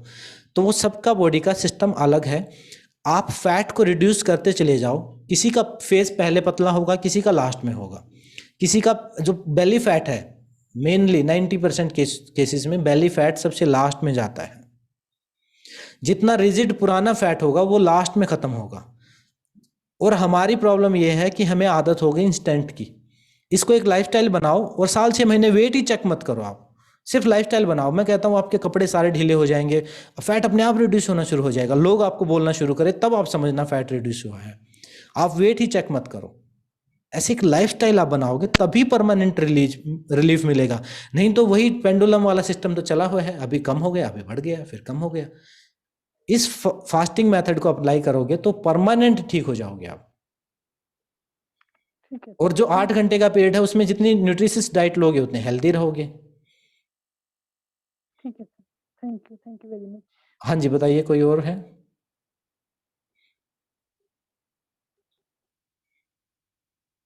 पूनम भागले जी कह रहे हैं फल या सलाद ना हो तो जो हो, ड्राई फ्रूट्स हो, स्प्राउट्स हो, जो भी इजीली डाइजेस्ट हो जाए वो चीज़ें आप खा सकते हैं।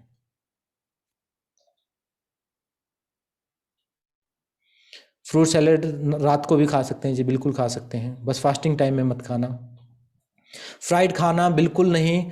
कभी कभी फ्राइड अगर खाना है, चीट मील बोलते हैं उसको डाइटिंग में, हफ्ते में 10 दिन में एक बार कहीं बाहर खाना पड़े, रेस्टोरेंट में खाना पड़े, कुछ भी खाना पड़े, उस टाइम पर एक टाइम पर आप कुछ भी खा लो हफ्ते 10 दिन में, वो कोई नुकसान नहीं करता।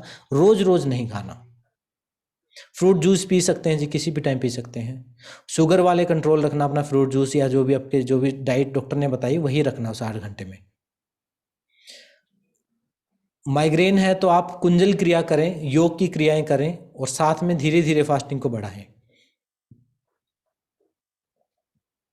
हेलो मॉर्निंग में डकार बहुत आती हैं, वो हेलो क्योंकि एसिड बन जाता है जी, अभी आदत हो गई, वो धीरे धीरे एसिड अपने आप ठीक हो जाएगा। पानी पियो उस टाइम पर खूब सारा, अपने आप ठीक हो जाएगा। महेंद्र जी ने शायद ये पूछा है। वेजिटेबल जूस भी ले सकते हैं रजनी जी। हेलो हाँ जी, कौन बोल रहा है अभी, नाम बता दीजिए। तो रजनी बोल रही हूँ। हेलो रजनी जी सारी बातें आप ही बोलोगे क्या? लिख भी आप, मैसेज भी आपके ही पढ़ रहा हूँ मैं। सर मेरी मेरे क्वेश्चन से बाकी लोगों को नॉलेज जसबीर शास्त्री जी, भोजन कम करने की वजह से वजन बढ़ जाता है जी, इसका कारण क्या है? वजन नहीं बढ़ता, वो डाइजेशन ठीक नहीं है। डाइजेशन ठीक नहीं है वो, या तो ये होगा कि ज़्यादा क्वांटिटी में एक बार खा लेते होंगे, थोड़ा थोड़ा करके फास्टिंग उनको प्रैक्टिस करवाओ। अगर वजन बढ़ा हुआ है तो डाइजेशन ठीक हो जाएगा, और ज़्यादा प्रॉब्लम हो तो फिर आप षटकर्म आप करवा सकते हो, संघ प्रसालन क्रिया आप करवा सकते हो, या कॉन्स्टिपेशन वगैरह ना हो, ये चीज़ ध्यान रखें। लॉन्ग टर्म में ज़्यादा कैलोरी खाओगे तभी वजन बढ़ेगा। एक बार जो मैं ये क्वेश्चन पढ़ लूँ, बस थोड़े से बचे हुए हैं। ड्राई फ्रूट्स में कैलोरीज होती हैं, बिल्कुल होती हैं। पूछा हुआ है श्रुति जी ने कि ये खा सकते हैं, बिल्कुल खा सकते हैं, लेकिन इनके साथ ऐसा नहीं। बाकी चीज़ों की कैलोरी कंट्रोल करो। हम क्या करते हैं, हम पनीर को कंट्रोल करना चाहते हैं, हम ड्राई फ्रूट्स को कंट्रोल करना चाहते हैं, हम फलों को कंट्रोल करना चाहते हैं। उनके साइड इफेक्ट मत देखो। आप जो एक्स्ट्रा अनाज से मिलती हैं, शुगर से मिलती हैं, उनको कट करो। वो प्रकृति ने पावर पैक फूड दिए है हमें, सुपर फूड बोलते हैं, ताकि थोड़ा सा भी खा के हम पूरा दिन सरवाइव कर सकें, इसलिए दिया है। वो बहुत अच्छा है, गुड कैलोरीज है, गुड फैट है उसके अंदर। घी आइडियली कितना डाइट में होना चाहिए? घी जी बिल्कुल जितना आपकी सब्जियों में पड़ जाता है उतना काफ़ी है। थोड़ा बहुत आप चपाती पर लगाना चाहें, नहीं तो ड्राई आप बिना घी की चपाती खाएं, वो जल्दी डाइजेस्ट होगी। घी आपको खाना है तो सब्जी में आप डाल लें, या किसी और चीज़, या दूध पी लिया या पनीर ले लिया, उस फॉर्म में आप फैट लें। अलग से घी खाने की आपको ज़्यादा ज़रूरत नहीं है, आपकी सब्जियों में वैसे ही बहुत हो जाता है। फिर भी अगर आपको कोई क्वांटिटी चाहिए तो 1 चम्मच घी हम डेली खा सकते हैं। 1 चम्मच घी 10-15 ग्राम का, जो 1 चम्मच जो स्टील का चम्मच रहता घर में, वो आप खा सकते हो। ज़्यादा से ज़्यादा इतना काफ़ी है, उससे ज़्यादा नहीं खाना आपको। और बाकी कोई पर्टिकुलर मेडिकल केस हैं तो उनमें तो अलग अलग हो सकता है, क्या पता पूरा दिन घी ही खाना पड़े, वो अलग केस है। डॉक्टरी लेवल वाले केस नहीं कह रहा मैं, वो अलग है। हो सकता है किसी को बिल्कुल नहीं खाना हो, कोलेस्ट्रॉल बढ़ा हो, तो उनके लिए नहीं, एक नॉर्मल बताया मैंने, 1 चम्मच घी खा सकता है हर कोई। और एक्सरसाइज ऐड करो, अच्छी नींद लेना शुरू करो, खान पान का सिस्टम बता दिया, इसको फॉलो करना शुरू करो, और धैर्य के साथ दीर्घ काल तक अभ्यास करो तो 100% ठीक हो जाओगे, कोई प्रॉब्लम की बात ही नहीं है। और जो मेडिकेशंस चली हुई हैं, हम क्या करते हैं, हम कोई नई चीज़ शुरू करते हैं ना, हम दवाइयाँ छोड़ने के लिए तैयार बैठे हैं। दवाइयाँ नहीं छोड़नी, दवाइयाँ तब छोड़नी जब वो टेस्ट रिपोर्ट आपकी नॉर्मल आ जाए तब, या आपका डॉक्टर कहे कि अब डोज कम करो।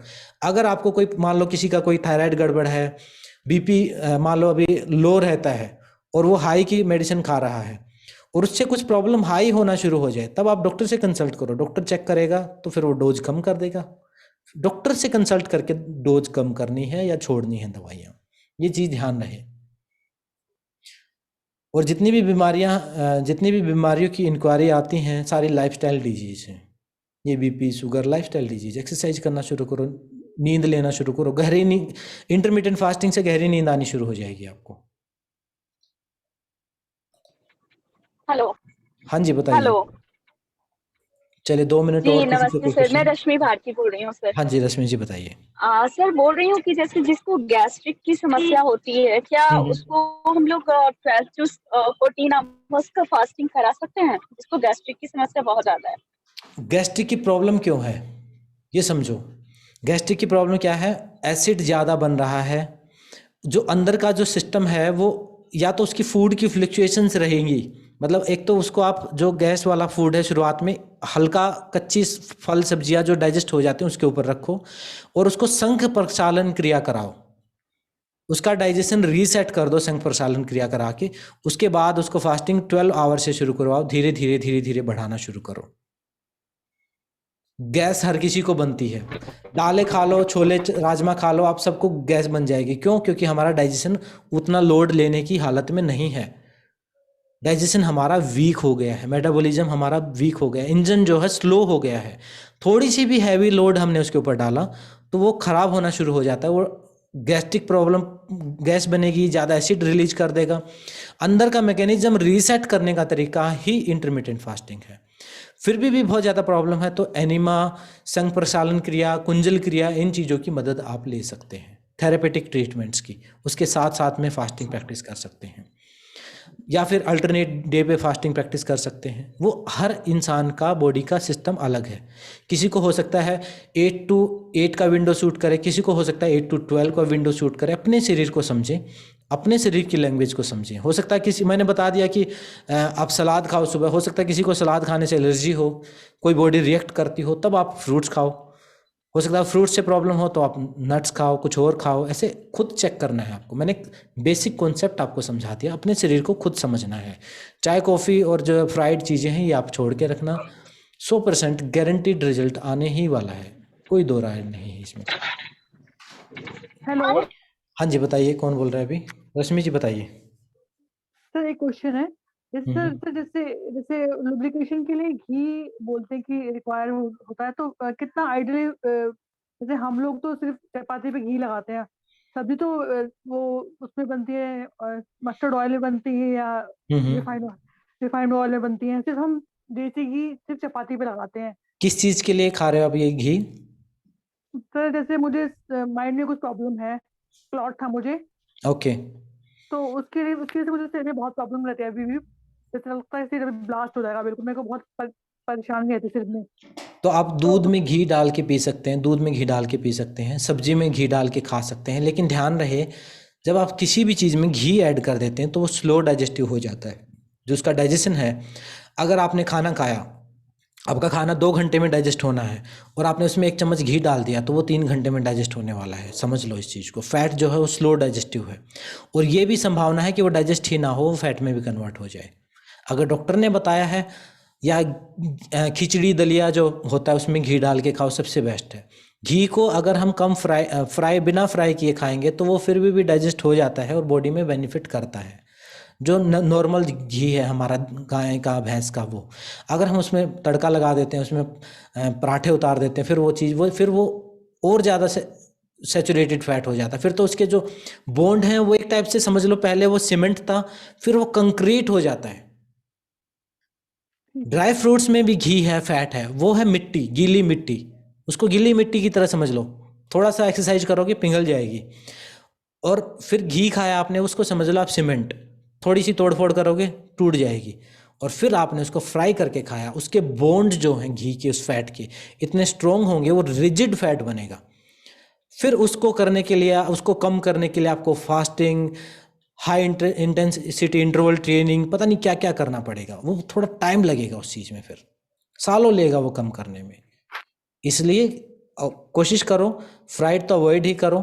फिर भी अगर आपको तड़का लगाना है तो हेल्दी जो ऑयल हैं, उनका जो प्राकृतिक तेल है उनका उपयोग करो, थोड़ा सा उपयोग कर सकते हो।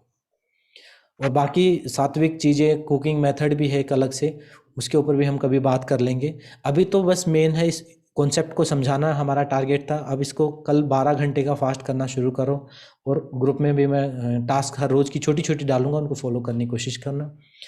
कोई हाँ जी बताइए।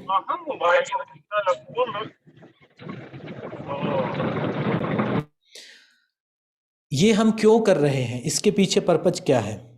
इसके पीछे पर्पज ये है कि जिस भी देश, शहर, गांव में जहाँ भी आप हो, वहाँ पर एक आपके अंदर एक एटलीस्ट आपके परिवार में तो एक अवेयरनेस क्रिएट हो। पहले आप खुद को ठीक करो, फिर अपने परिवार को ठीक करना शुरू करो, फिर अपने पास पड़ोसियों को ठीक करना शुरू करो।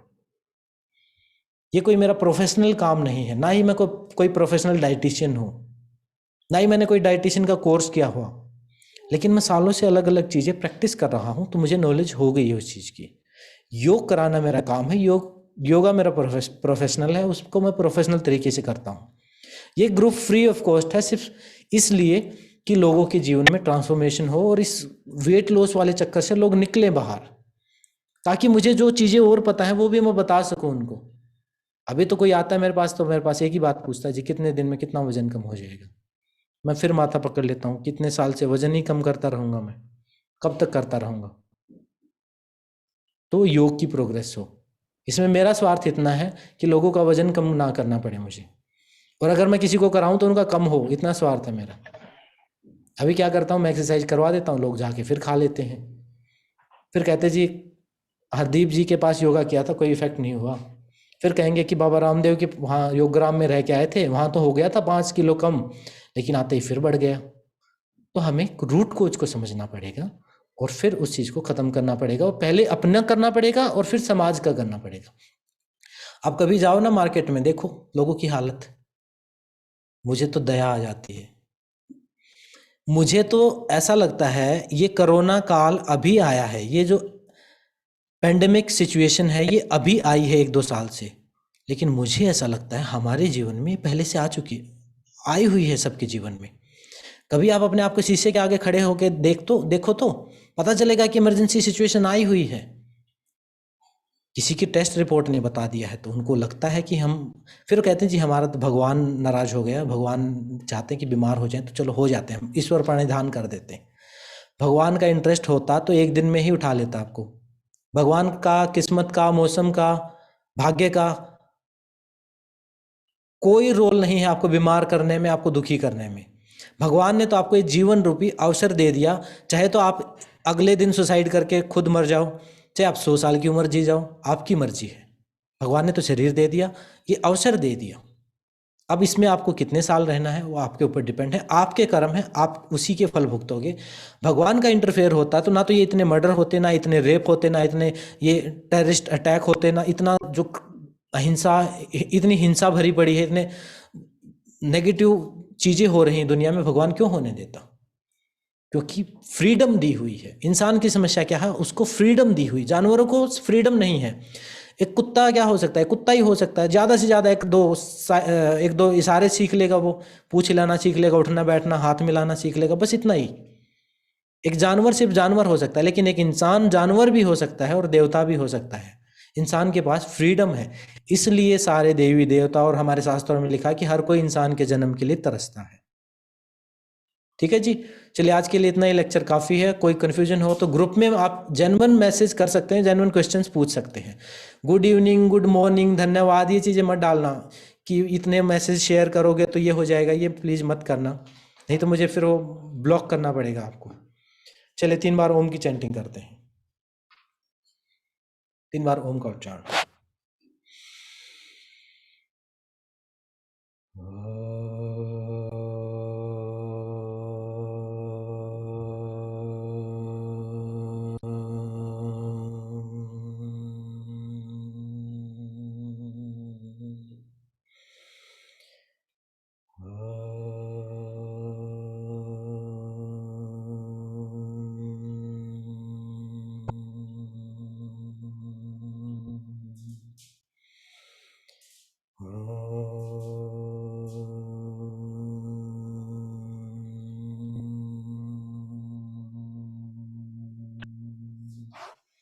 Receive positive healing light.